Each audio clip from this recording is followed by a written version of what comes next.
Good afternoon, everyone. This is Woody Collins with Congo Helping Hands. And if you excuse me for, I didn't want to mute the mic. Uh, Stand by, please. Uh,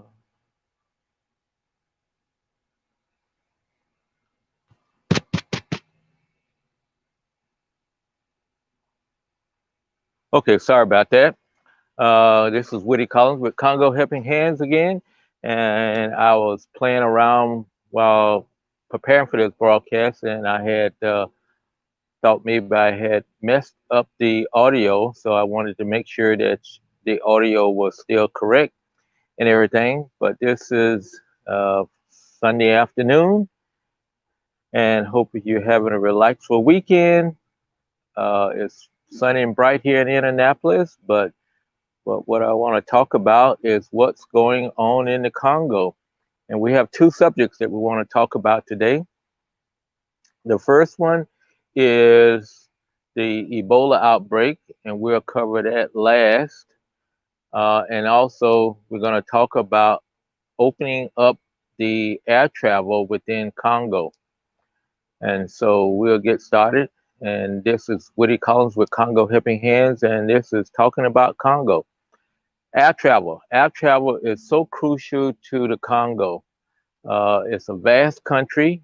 It is a country that has very limited roads, uh, and you either have to travel by air if you want to go any place, in most cases, or you suffer the consequences of going by road, and it could take you weeks to get someplace, or you can travel by boat if there's boat available, or you can travel by private planes and everything. But the air traffic was supposed to open up, and it did open up. Today was some first flights being flying out. But what was amusing was I decided to call one of my colleagues in Congo who was supposed to leave Kinshasa on tomorrow, Monday, and fly to Kananga.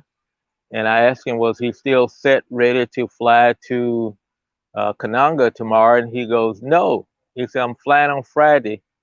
He said, you would not believe, I guess he went down to do a pre-check or something.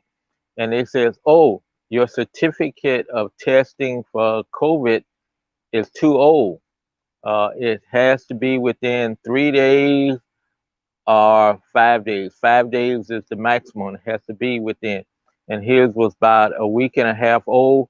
And so he was uh, he could not fly out tomorrow because he has to get the test, and the test will be done, I guess, tomorrow. It will be done. Was done today, or whenever he checked in, and he may get his results on Tuesday or Wednesday.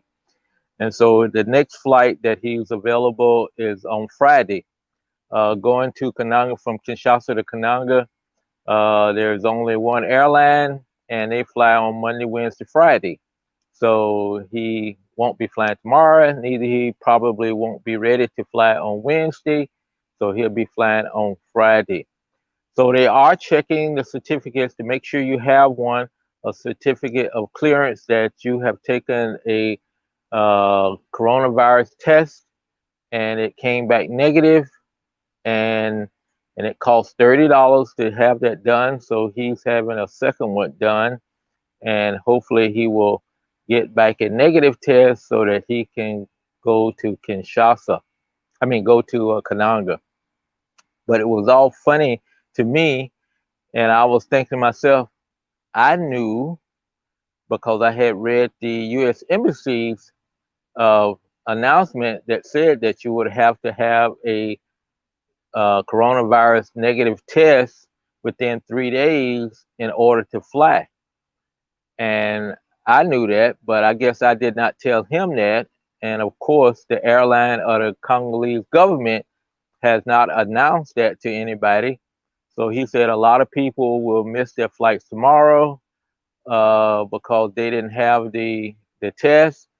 And also, there'll probably be people on Wednesday that have missed their flight because their test results won't be back. So it's kind of a crazy world over there in the Congo.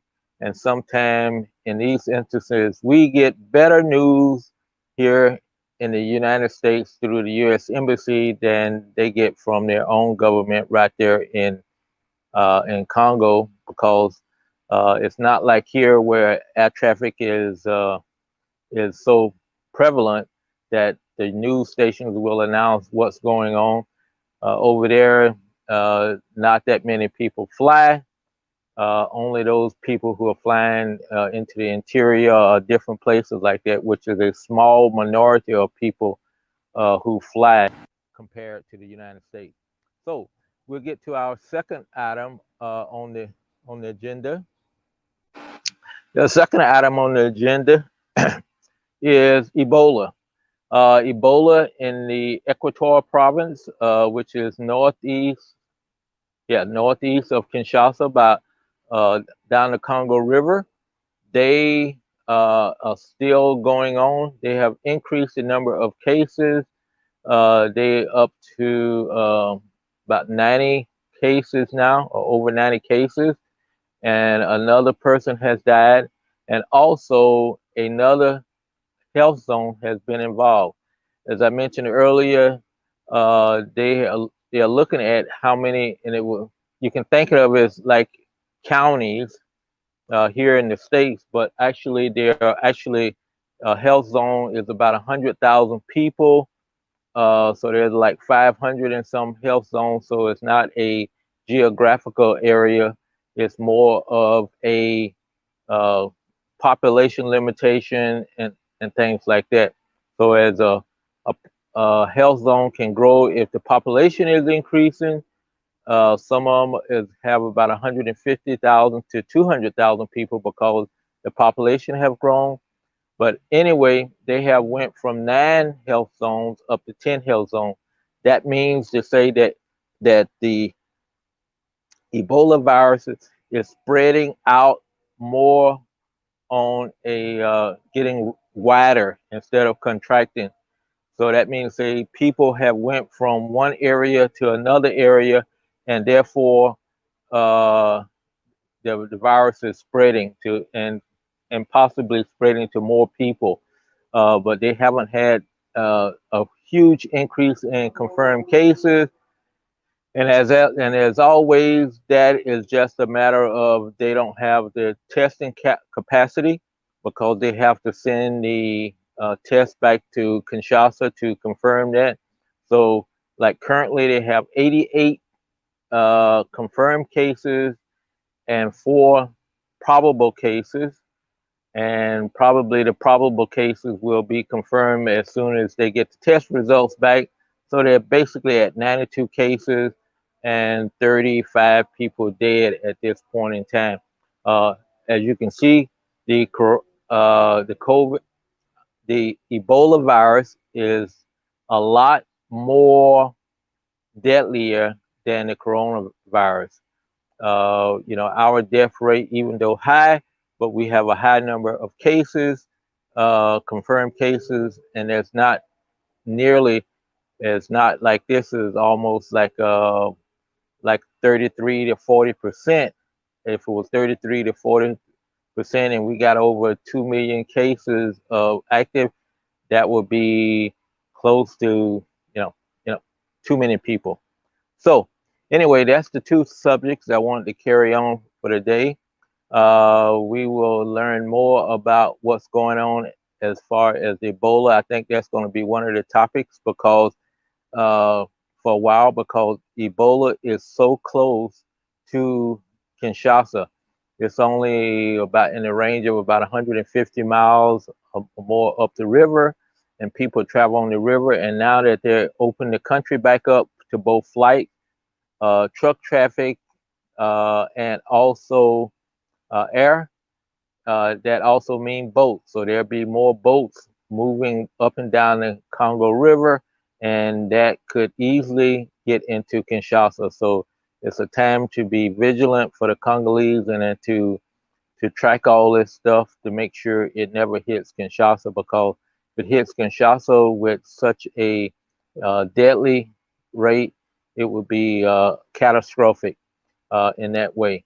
So I will conclude today. I'd like to thank you for joining in.